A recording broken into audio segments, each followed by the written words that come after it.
Busia ena no pay the reporter magada etrese enrada eye otekokoso Otumfuor Osei Tutu II nana onkwaso okopie mu ewo Bunu East nkranza a chese wonam kwan so a omo ba no chese ne entourage omo amukoja ne kwan no Techimanfoɔ attacke omo a chese na akoye bloody enya asem keto akra Techimanfoɔ aye asantuma ba so no Yansem keto akra te see aso Okatakyie Afrifa ba odi ntwiremu a wasende eye message any warning e de ama asanteman ene eye bunuman Omo baby na ekọ omo a na etua omo ne yede ne nyina gu coordinates so sa ya we ko akwaje nto ya ko dia akwaje de dia na ade kwaje ko teta pabo da bi wo teta pabo de ase duimba mo ya ye ni ade na ye ko Techiman ya ko gina ho ana ye twen se be ma beba ho hia munya fire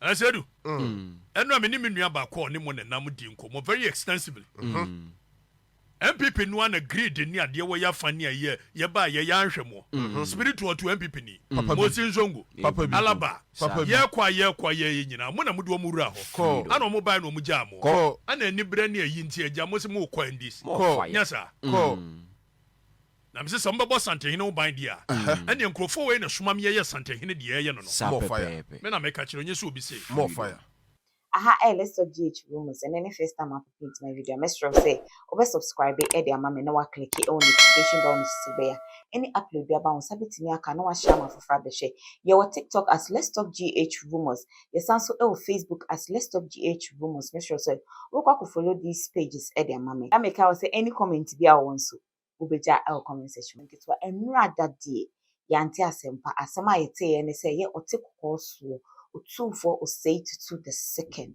ekopiem ewo nkranza a woko eyie na wonam kwan so ba no bo edifa eye Techiman so okochia Techiman hene ochia ne wie no eja omonam kwan so eba no eye omo a omokogia Otumfuor no eye Techiman man mfuo ni bi allegedly ye say Techiman fuo ni bi ene ko attacke eye omomukoja Otumfuor na chese otumu se prepra bi ni mujasem bi abema enya asem keto akra na reporter Mensaka trace before the attack no video bi echo viral and then the video ni muno na ye mema omukoja otekokoso no ene sending eye warning e de ma Techimanfoɔ ne say omaba abegina hatre awasi ni be ma bi ani ho ene ensem de omoka bi pa.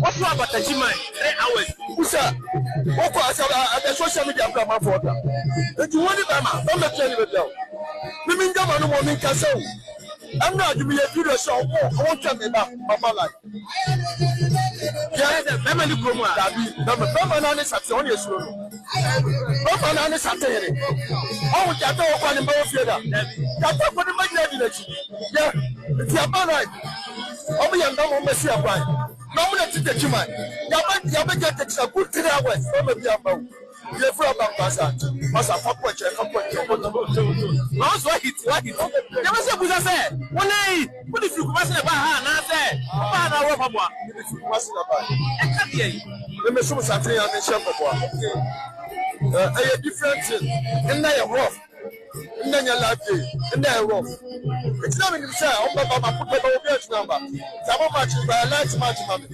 light match ni ya me yes ya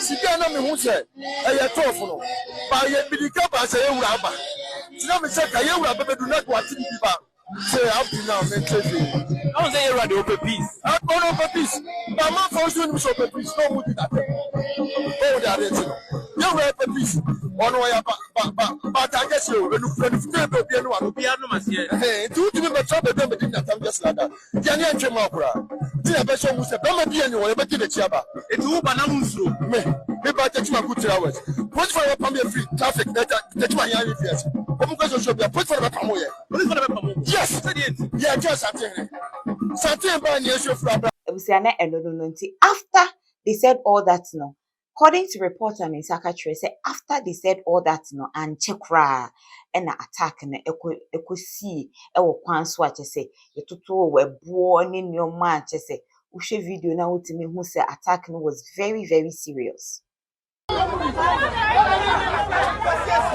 Ya Techiman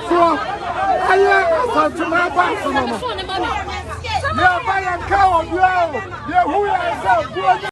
Na kyese dia akoso no jeze bono ene asante entem enye easy na ena no pay Okatakyie Afrifa ba wokasa send a strong warning to the Asante Kingdom and then was send a strong warning to the Bono man.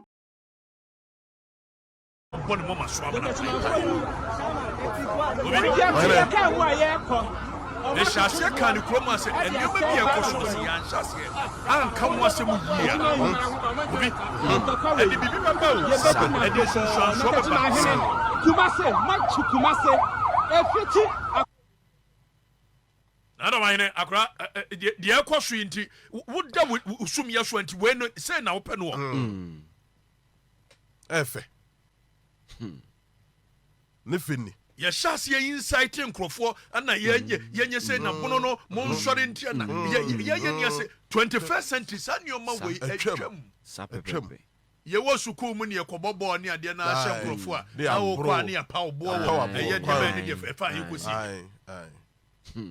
ana akoye challenge you say you Techiman form na ntia sori a na ya twen camera si animo na ya say ne ya ane mo asante form ba betie na yi say du imba ne spiritual mo so wo mo so twesi wo manimo wo mo so say ne yesu ye ba ne ye be say ya na chance o na peace council wan boba me can some no dada me can about 6-7 months ago exactly Sadia ya na do man hina sori ya da bia wo ye ni social media ni ade me de kaka chem se me ni bibia tia wo no na do man hina me papa na no aduana ni me papa na no Ko. ne mbo nneoma no wo ye na politics Mo fire.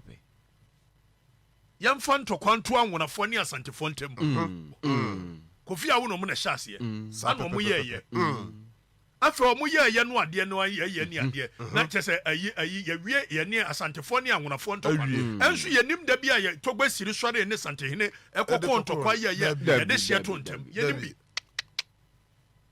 obi Oyere. bibi boboba wo na me na me hu no me kan ni omu dwuma Atem. Ai.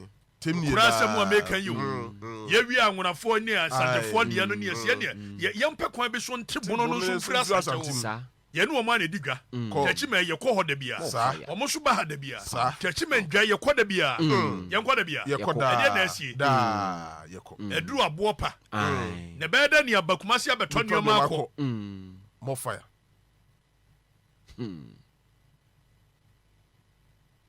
obi Oyere. ye hwɛ nneoma bi yo Ai. Ko to sabo bi si unu aso a. ye hwɛ nneoma bi yi sa na bibi ebobo per research eyero ade ba ko ha UN security council pa ne say tribal wall anhwɛ ye mre bi edi animu anchimia tribal wall be sa sɔre wa mama ho bebre so Mo fire.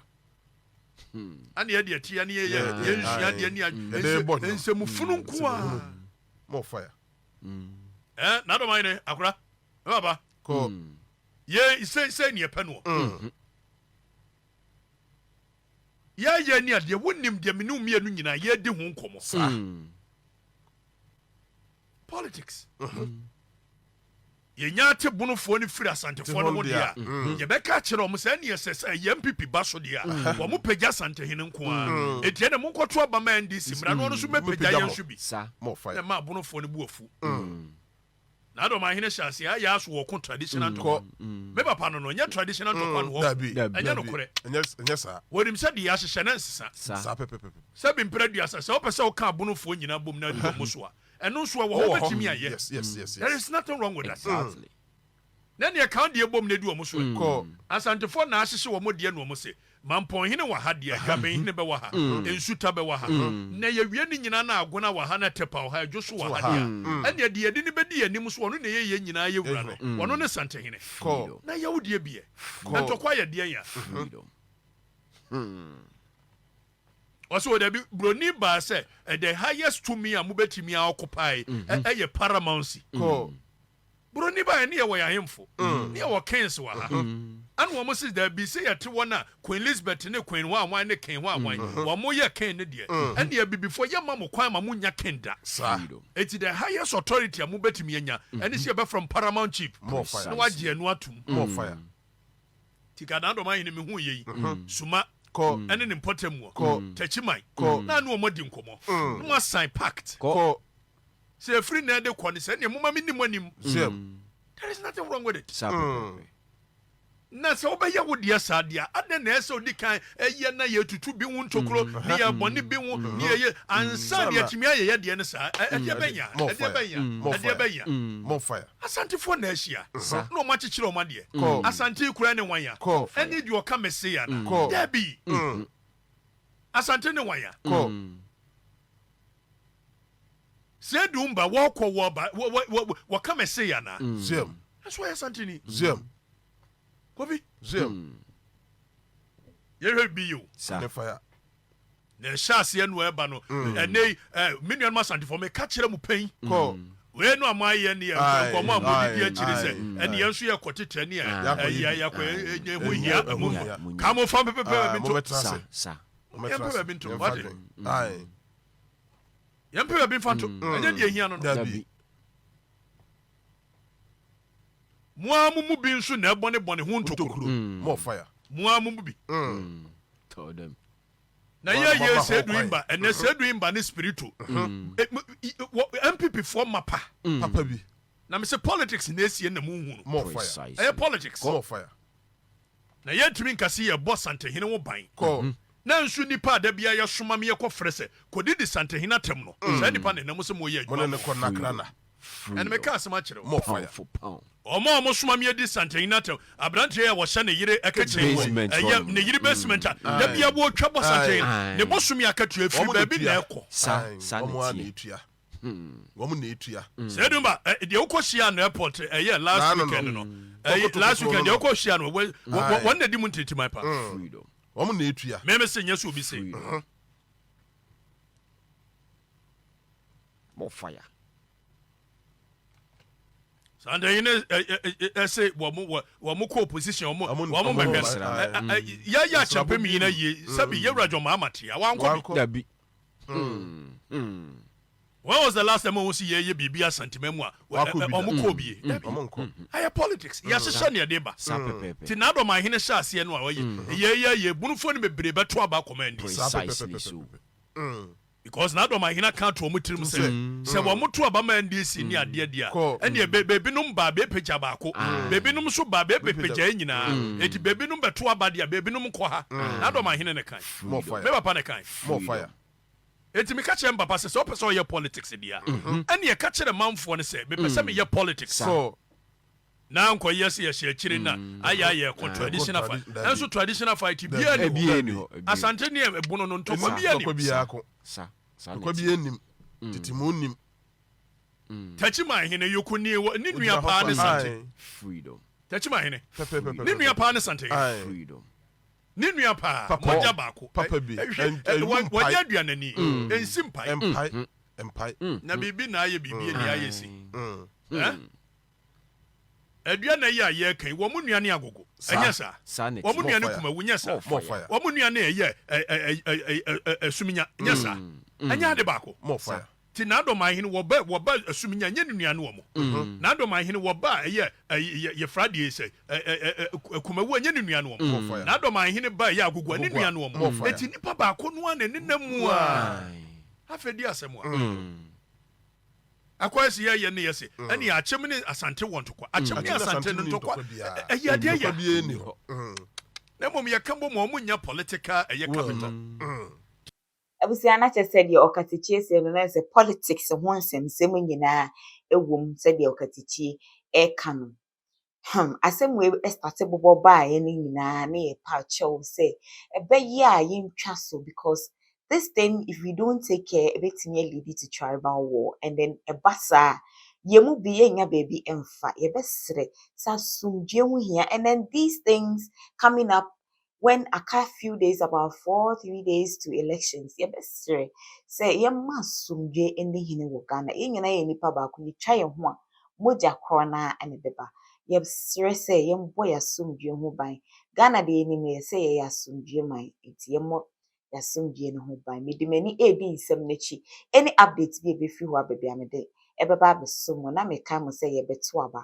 Yɛasomdwe no ɛho hia. Medin ɛde na Naked Asafo. Makram.